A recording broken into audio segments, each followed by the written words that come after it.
నమస్కారం city news కి స్వాగతం. ఐసీఏఐ ప్రపంచంలోనే అతిపెద్ద అకౌంటింగ్ పవర్ హౌస్ గా ఉందని మంత్రి నారా లోకేష్ అన్నారు. గుంటూరులో నిర్వహించిన మెగా సీఏ విద్యార్థుల సమావేశంలో మంత్రి లోకేష్ పాల్గొన్నారు. సీఏ కోర్సు నిబద్దతతో కూడుకున్న విద్య అన్న లోకేష్, చార్టర్డ్ అకౌంటెంట్స్ కేవలం సంఖ్యా విశ్లేషకులు మాత్రమే కాదని వారు ఆర్థిక వృద్ధి చోదకులని తెలిపారు. క్వాంటమ్ వాలీతో ఏపీ రూపురేఖలు మారబోతున్నాయని మంత్రి లోకేష్ తెలిపారు. అభివృద్ది కోసం పోటీ పడతామే తప్ప రాజకీయ ఘర్షణ తమ అభిమతం కాదని స్పష్టం చేశారు. As all of you conquer the world, there is greater responsibility to maintain our integrity and ethics. That is one thing that you acquire over a period of time. And in your journey, what I call is life. This is a very, very important thing. So I would request all of you to really, really think about this as you go about conquering the world. You know, ICAI is India's intellectual backbone. It has now turned almost 76 years old. As Sir said, I stand corrected. You are the largest accounting powerhouse in the world. Of course, Guntur and Krishna district are centric around our capital city. This is going to be the Quantum Valley hub for South Asia. The first quantum computer will be coming here in the month of January. Chilakaluripet పట్టణంలోని రాములవారి గుడి వద్ద నిర్వహించిన స్వర్ణాంధ్ర స్వచ్ఛాంధ్ర కార్యక్రమంలో MLA Prathipati Pullarao పాల్గొన్నారు. ఈ సందర్భంగా MLA Prathipati Pullarao మాట్లాడుతూ ప్లాస్టిక్ రహిత పట్టణంగా చిలకలూరుపేట పురపాలక సంఘాన్ని తీర్చిదిద్దడమే ప్రధాన లక్ష్యమని అన్నారు. ప్రతి నెల 3వ శనివారం స్వర్ణాంధ్ర స్వచ్ఛాంధ్ర కార్యక్రమాన్ని నిర్వహిస్తూ పట్టణ ప్రజలకు ప్లాస్టిక్ వాడకంపై అవగాహన కల్పిస్తున్నామని తెలిపారు. ప్లాస్టిక్ ని నివారించండి, పర్యావరణాన్ని కాపాడండి అంటూ పారిశుద్ధ్య కార్మికులు నినాదాలు చేస్తూ ర్యాలీ చేశారు. స్వచ్ఛాంధ్ర స్వర్ణాంధ్ర కార్యక్రమంలో భాగంగా సింగిల్ యూజ్ ప్లాస్టిక్ నిషేధంపై అవగాహన సదస్సు జరిగింది. రాష్ట్ర ముఖ్యమంత్రి చంద్రబాబు నాయుడు ఆదేశాల మేరకు స్వర్ణాంధ్ర దిశగా చిలకలూరిపేట పురపాలక సంఘాన్ని రాష్ట్రంలోనే ప్రథమ స్థానంలో నిలిచే విధంగా ప్రతిపాదనలు సిద్దం చేస్తున్నామని తెలిపారు. ఈ కార్యక్రమంలో municipal commissioner Shri Haribabu, municipal chairman, TDP నాయకులు, కౌన్సిలర్లు, కార్యకర్తలు పాల్గొన్నారు. The Institute of Chartered Accountants of India ఆధ్వర్యంలో సీఏ విద్యార్థులతో మెగా కాన్ఫరెన్స్ గుంటూరులో నిర్వహించారు. అమరావతి రోడ్లో జరిగిన సీఏ స్టూడెంట్స్ 2025 మెగా కాన్ఫరెన్స్ కి ముఖ్య అతిథిగా విద్యాశాఖ మంత్రి నారా లోకేష్ హాజరయ్యారు. ఈ సందర్భంగా ICAI vice president Prasanna Kumar మీడియాతో మాట్లాడారు. దేశవ్యాప్తంగా ఉన్న సీఏ విద్యార్థుల్లో నైపుణ్యం పెంచేందుకు ఈ మెగా కాన్ఫరెన్స్ ఏర్పాటు చేశామని చెప్పారు. ఈ కార్యక్రమానికి ముఖ్య అతిథిగా మంత్రి నారా లోకేష్ హాజరై విద్యార్థులకు పలు సూచనలు చేశారని వెల్లడించారు. దేశంలో చార్టర్డ్ అకౌంటెంట్స్ కు మంచి డిమాండ్ ఉందని చెప్పారు. ఈ కార్యక్రమంలో జిల్లా ప్రెసిడెంట్ చింతా రఘునాథ్ రెడ్డి, ముప్పాళ్ల సుబ్బారావు తదితరులు పాల్గొన్నారు. ఈ సిస్టంలో ఒకసారి స్టూడెంట్ అయిన తర్వాత వాళ్ళకి ఏంటంటే మాకు కోర్సులో కరికులం టెక్స్ట్ బుక్లోనే చదవటమే కాకుండా వాళ్ళకి ప్రాక్టికల్ ఎక్స్పోజర్ ఇవ్వాలి. వాళ్ళకి 10 విషయాలు ప్రపంచంలో ఏం జరుగుతుందని తెలవాలి.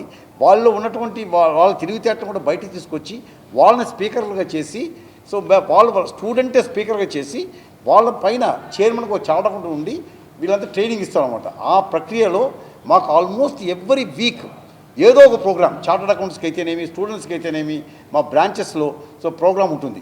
సో ఇదేంటే మెగా ప్రోగ్రాంలు అంటే స్పీకర్లు అందరూ కూడా స్టూడెంట్సే.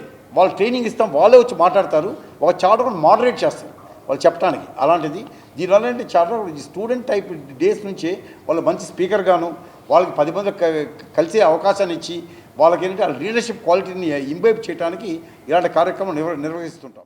ఈ ప్రోగ్రామ్కి మొత్తం all over the AP and Telangana నుంచి చాలామంది విద్యార్థులు వచ్చి పార్టిసిపేట్ చేస్తున్నారు. ఈ ప్రోగ్రామ్ ఒక ముఖ్య ఉద్దేశం ఏంటంటే కోర్సులో కాకుండా బయట ఇంకేమేమి కోర్సెస్ ఉన్నాయి, పిల్లల్లో ఉన్న స్పీకర్స్ని వెలికి తీసే ప్రోగ్రామే ఈ స్ఫూర్తి అనే ప్రోగ్రాము. కేంద్ర ప్రభుత్వం నిర్వహించిన స్వచ్ఛ భారత్ మిషన్ లో సూపర్ స్వచ్ఛ లీగ్ సిటీస్ లో జీఎంసీ అవార్డు దక్కించుకుంది. దీనిపై మేయర్ కోవిలమూడి రవీంద్ర, కమిషనర్ పులి శ్రీనివాసులు హర్షం వ్యక్తం చేశారు. నగరపాలక సంస్థ కార్యాలయంలో మీడియాతో మేయర్ కోవిలమూడి రవీంద్ర, కమిషనర్ పులి శ్రీనివాసులు మాట్లాడారు. 3 నుంచి 10 లక్షల జనాభా ప్రాతిపదికన స్వచ్ఛ సర్వేక్షణ్, స్వచ్ఛ భారత్ మిషన్లో సూపర్ స్వచ్ఛ లీగ్ సిటీగా నగరానికి కేంద్రం నుండి అవార్డు రావడం సంతోషంగా ఉందన్నారు.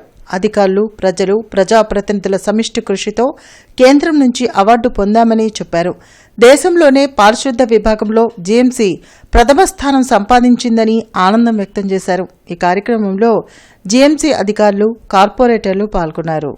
గౌరవ కేంద్ర మంత్రి వర్యులు పెమ్మసాని చంద్రశేఖర్ గారు, మన ప్రీతమ నాయకులు, పార్లమెంట్ సభ్యులు గుంటూరుకి, ఆయన మొదటి నుంచి ఒక ప్రత్యేకమైన గుంటూరు నగరం మీద ఒక టాస్క్ పెట్టి, ఆయన ఎటు నుంచి ఎటు కారులో వెళ్తున్నా కానీ పలానా బాగోలేదు, పలానా డిపార్ట్మెంట్ వాళ్ళకి ఆయన ఇమీడియట్గా ఫోటోలు పెడతాం, మెసేజ్లు చేయటం, ఈ 1 ఇయర్లో ఆయన ప్రత్యేకమైన శ్రద్ధ చూపించి, మనం ఈ శ్రద్ధ వల్ల కూడా మనకి ఈ యొక్క అవార్డు వచ్చినందుకు ఆయనకు ప్రత్యేకమైన ధన్యవాదాలు తెలియజేస్తున్నాను.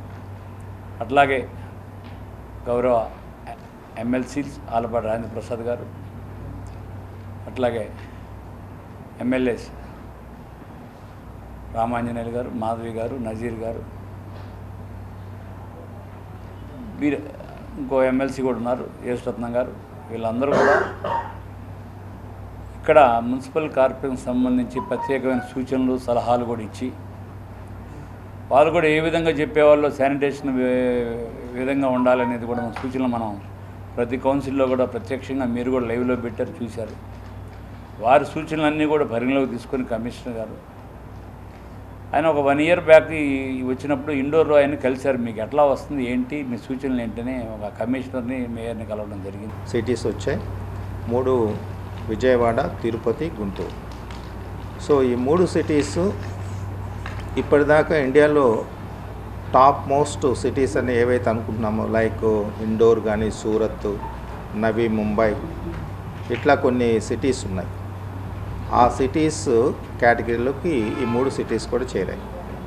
అంటే 23 సిటీస్ స్వచ్ఛ సూపర్ లీగ్ అని ఒక కేటగిరీ ఈ సంవత్సరం పెట్టి, ఈ స్వచ్ఛ సూపర్ లీగ్లో ఏవైతే రాబోయే రోజుల్లో కూడా సిటీస్ ఎంటర్ అవుతూ ఉంటాయో ఇవన్నిటికీ ఇంకా బెస్ట్ అన్నమాట, ఇండియాలో ది బెస్ట్. ఇవన్నీ ఒక విధంగా చెప్పాలంటే మోడల్ సిటీస్గా ఉంటాయి.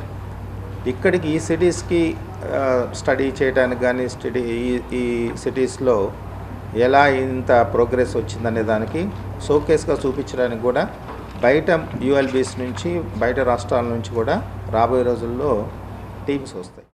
ఆక్రమణల తొలగింపు పేరుతో కార్పొరేషన్ అధికారులు వీధి వ్యాపారుల పొట్టకొడుతున్నారని వీధి వ్యాపారులు ఆవేదన వ్యక్తం చేశారు. అరండల్పేటలో గత 20 సంవత్సరాలుగా వీధి వ్యాపారం చేసుకుంటున్న తమ బండ్లను మున్సిపాలిటీ అధికారులు తీసుకువెళ్లారని జగన్ ఆవేదన వ్యక్తం చేశారు. సుమారు 30 మంది తోపుడు బళ్లపై వ్యాపారం చేసుకుంటూ తమ కుటుంబాలను పోషించుకుంటున్నారని చెప్పారు. తమకు వ్యాపారం చేసుకునేందుకు మున్సిపాలిటీ అధికారులు స్థలం చూపించి ఆదుకోవాలని వేడుకున్నారు. మీరు అధికారులు ఎవరైనా కానీ దీన్ని స్పందించి మా న్యాయం చేయాలని మేము కోరుతున్నాం. ఎంతమంది ఉన్నారు మీరు? మేము దగ్గర 30-40 మంది దాకా ఉన్నాం వీధి వ్యాపారస్తులు. మరి వీళ్ళందరూ కూడా ఫుట్పాత్లు తీసేశారు. అది మీరు అధికారుల దగ్గరికి తీసుకెళ్ళి మాకు న్యాయం చేయాలని కోరుతున్నాం. అధికారులు ఎవరు ఏమనలేదు, ఎవరూ రాలేదు, మున్సిపాలిటీ వాళ్ళు మాత్రమే తీసుకెళ్లారు. దీనికి ఏంటంటే ట్రాఫిక్ ఇబ్బంది, మీరు తీసేయాలి, కాలువ అవతలకి ఉండాలి అని అన్నారు. కాలువ అవతల పక్క మా ప్లేసులు లేవు, కాలువ గట్టున ఉన్నాము. దాన్ని మీరు స్పందించి అధికారుల దగ్గరికి తీసుకెళ్లాలని కోరుచున్నాం. జీజీహెచ్లో యువతి ఉదరంపై ఏర్పడిన డెస్మాయిడ్ ట్యూమర్ అనే అరుదైన వ్యాధికి డాక్టర్ కిరణ్ కుమార్ బృందం విజయవంతంగా ఆపరేషన్ చేసి కాపాడారు. గుంటూరు ప్రభుత్వ ఆసుపత్రిలో జరిగిన మీడియా సమావేశంలో superintendent doctor Ramana SSV, doctor Kiran Kumar బృందం పాల్గొన్నారు. ఈ సందర్భంగా సూపరింటెండెంట్ డాక్టర్ రమణ ఎస్ఎస్వి మాట్లాడుతూ చిలకలూరుపేటకు చెందిన జీవన్ స్రవంతి అరుదైన డెస్మాయిడ్ ట్యూమర్తో వచ్చారని అన్నారు. అన్ని పరీక్షలు నిర్వహించిన డాక్టర్ కిరణ్ కుమార్ బృందం అత్యంత అరుదైన ట్యూమర్ గా గుర్తించి ఎంతో చాకచక్యంగా ఆపరేషన్ నిర్వహించారని తెలిపారు. 6 లక్షల విలువైన ఈ ఆపరేషన్ ను ఎన్టీఆర్ వైద్య సేవ కింద ఉచితంగా చేయడం జరిగిందని చెప్పారు. ఆపరేషన్ చేసిన వైద్య బృందాన్ని సూపరింటెండెంట్ డాక్టర్ రమణ ఎస్ఎస్వి అభినందించారు. ఈ కార్యక్రమంలో డాక్టర్లు అరుణ, గీతిక, అక్షయ్, సత్యదేవ్, రవి, పావని, పోలయ్య తదితరులు పాల్గొన్నారు. ఇక్కడికి వచ్చే ప్రతి పేషెంట్ కూడా ఎన్ని కష్టాలతో వచ్చినా, ఎలాంటి క్లిష్టతరమైన జబ్బులతో వచ్చినా రేర్ డిసీజులతో వచ్చినా కూడా చిరునవ్వుతో వెళ్ళేలా వీళ్ళకి ట్రీట్మెంట్ ఇస్తాము అని చెప్పి మేము మొదటి నుంచి చెప్తున్నాము. అలాగే వీళ్ళు ఈ జనరల్ సర్జరీ డిపార్ట్మెంట్లో అద్భుతంగా అమ్మాయి ముఖం మీద చిరునవ్వులు చూసి ఆమెను డిశ్చార్జ్ చేయడానికి సిద్ధంగా ఉన్నాయి. వాళ్ళ రోజున అంత సక్సెస్ఫుల్గా ఈ ఆపరేషన్ చేసి వారందరికీ మరొకసారి శుభాభినందన తెలియజేస్తూ మీడియా మిత్రులందరూ కూడా కృతజ్ఞతలు తెలియజేస్తున్నాము. గవర్నమెంట్ జనరల్ హాస్పిటల్ తరఫున హాస్పిటల్లో ఎన్టీఆర్ వైస్ సేవ కింద సుమారుగా 60-70 రూపాయలు అంటే కాంపోజిట్ మెష్ అంటారు అది. సో అది పేగుల మీద డైరెక్ట్గా పెట్టచ్చు. సో దానివల్ల అతుకులు ఉండవు, దానివల్ల ప్రమాదం ఉంది పేషెంట్కి. సో అటువంటి మెష్ వేయడం వల్ల పేషెంట్కి జాగ్రత్తగా ఆపరేషన్ చేసి అది క్లోజ్ చేయడం జరిగింది. సో ఇంత జరిగాక కూడా పోస్ట్ ఆపరేటివ్గా పేషెంట్కి ఒక ప్రమాదం ఉంది, అబ్డామినల్ కంపార్ట్మెంట్ సిండ్రోమ్ అని చెప్పేసి. ఎప్పుడైతే మనం యాంటీ అబ్డామినల్ వాళ్ళు కట్ చేసామో దగ్గరగా కుట్టడం వల్ల ఊపిరాడదు. సో దానివల్ల ఊపిరితిత్తుల మీద ప్రభావం పడి ఈ వార్తలు ఇంతటితో సమాప్తం. నమస్కారం.